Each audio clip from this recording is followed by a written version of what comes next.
திருப்பாவை பாசுரம் 15 சுருக்கமான விளக்கத்தை பார்ப்போம்.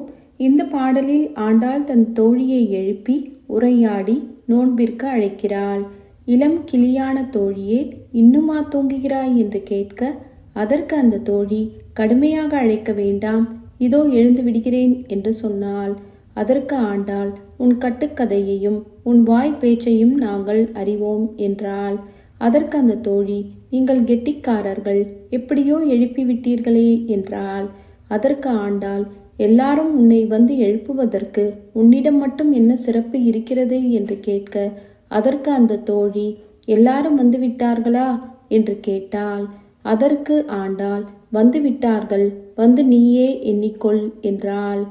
குவலயா பீடம் என்ற யானையை கொன்றவரும் பகைவர்களை அழித்தவருமான பகவானை பாட எழுந்துவாய் என்று ஆண்டாள் சொல்கிறாள்.